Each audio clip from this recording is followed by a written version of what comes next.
Assalamualaikum warahmatullahi wabarakatuh. Perkenalkan, nama saya Mahesa Ditya Putra dari Farmasi C.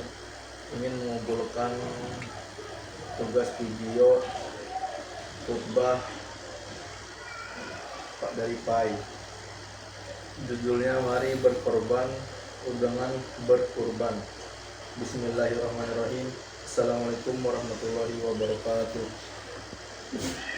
Masyiral muslimin rahimakumullah, tidak bosan-bosannya mengajak kepada seluruh jamaah, mari kita senantiasa meningkatkan dan menguatkan ketakwaan kita kepada Allah Subhanahu wa Ta'ala. Barometer dari ketakwaan adalah kemampuan kita untuk sekuat tenaga menjalankan perintah-perintah Allah dan menjauhi segala yang dilarang olehnya. Posisi kita berada di jalan yang telah digariskan oleh Allah Subhanahu wa Ta'ala, dengan tidak belok kanan dan ke kiri, akan menjadikan kita pada posisi tengah dan kuat sehingga mampu menghantarkan kita kepada tujuan yang benar dan hakiki. Dalam kehidupan di dunia, ketakwaan ini juga yang telah ditegaskan Allah Subhanahu wa Ta'ala sebagai bekal yang paling baik dalam menjalani kehidupan. Allah berfirman, "Wa tazawwadu fa inna khairaz zadi taqwa wattaquni ulil albab." Artinya, bawalah bekal karena sesungguhnya sebaik-baik bekal adalah takwa, dan bertakwalah kepadaku, wahai orang-orang yang mempunyai akal sehat. Al-Baqarah ayat 197. Masyiral muslimin rahimakumullah, pada kesempatan khutbah kali ini Khatib mengajak kita semua untuk kembali merenungkan nikmat-nikmat dan rezeki yang telah dianugerahkan oleh Allah Subhanahu wa Ta'ala dalam kehidupan. Segala nikmat ini adalah nyata adanya dan telah ditegaskan dalam Al-Quran surah Al-Kautsar ayat 1. Inna a'tainakal kautsar. Artinya, sungguh kami telah memberimu Muhammad nikmat yang banyak. Nikmat yang telah diberikan ini tidak boleh menjadikan kita lupa sehingga jauh dari Allah Subhanahu wa Ta'ala. Sebaliknya, nikmat ini harus mampu dijadikan sebagai sarana untuk beribadah dan membawa kita lebih dekat kepada Allah Subhanahu wa Ta'ala. Lalu, bagaimana kita mendekatkan diri kepada Allah? Pertanyaan ini dijawab di ayat selanjutnya, yakni ayat kedua surah Al-Kautsar. Washolli lirabbika wanhar. Artinya, maka laksanakanlah sholat karena Tuhanmu, dan berkurbanlah sebagai ibadah dan mendekatkan diri kepada Allah.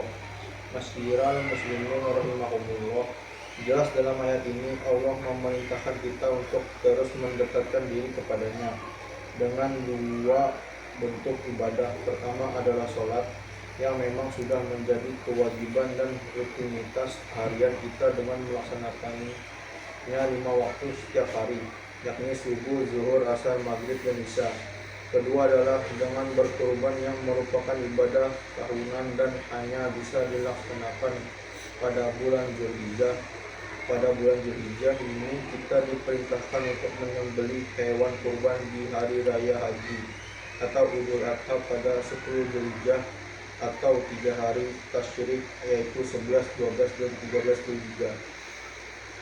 Dari sisi bahasanya sendiri, kurban berasal dari bahasa Arab, yakni karuba yakrubu, kurban yang artinya dekat. Untuk mendekatkan diri kepada Allah melalui kurban, kita dituntut berkorban, menyisihkan harta kita untuk membeli hewan kurban dan memberikannya kepada orang lain.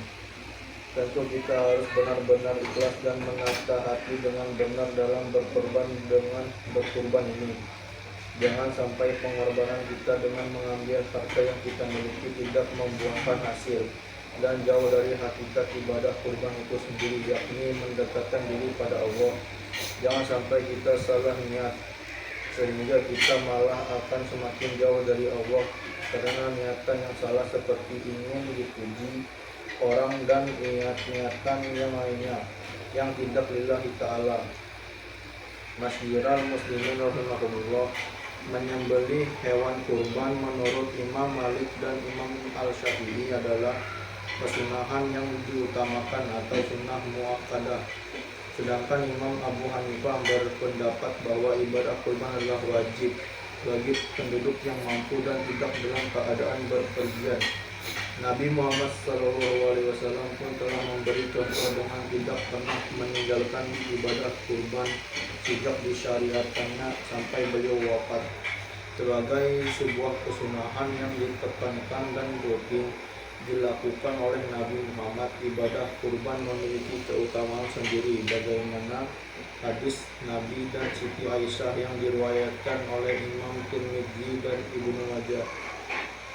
Ma'amila jami'in amalin yauman nahi ahabda ilallah min fitroki dami innaha lata'ati yaumal qiyamah bituhuniha wa as'ariha wa atrafiha wa annajmalaya qa'u minallah bimakanin qablu an yaqam ardi katidu biha nafsa.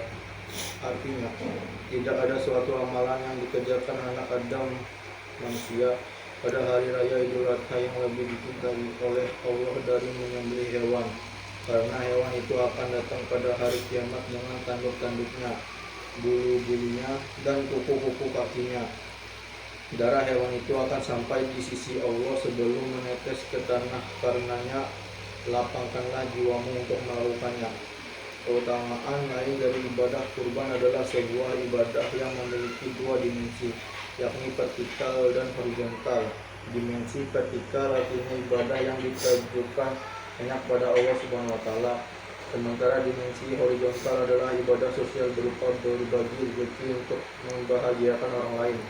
Ketika kita mampu membahagiakan orang lain, maka kita pun akan merasa bahagia, dan pada akhirnya kebahagiaan bersama juga akan mudah terwujud, sehingga kehidupan di tengah-tengah masyarakat pun akan bahagia dan damai. Masyiral muslimin rahimakumullah, dengan agungnya makna dan dari tujuan dari ibadah kurban ini, maka sudah selayaknya kita berusaha untuk dapat melaksanakannya, sehingga kita akan semakin dekat kepada Allah. Tentu kita tidak ingin menjadi hamba yang kufur nikmat dan terputus rahmat Allah karena kita tidak berkurban, padahal sebenarnya kita mampu. Mari kita bersama-sama menjadi hamba yang dicintai oleh Allah dan Rasulnya. Jangan menjalankan perintah-perintahnya. Jangan sampai kita pada kondisi yang disebutkan dalam surah Al-Kautsar ayat 3. Inna syani'aka huwal abtar. Sungguh orang-orang yang membencimu dialah yang terputus dari rahmat Allah. Sekian dari khutbah hari ini. Wassalamualaikum warahmatullahi wabarakatuh. Terima kasih.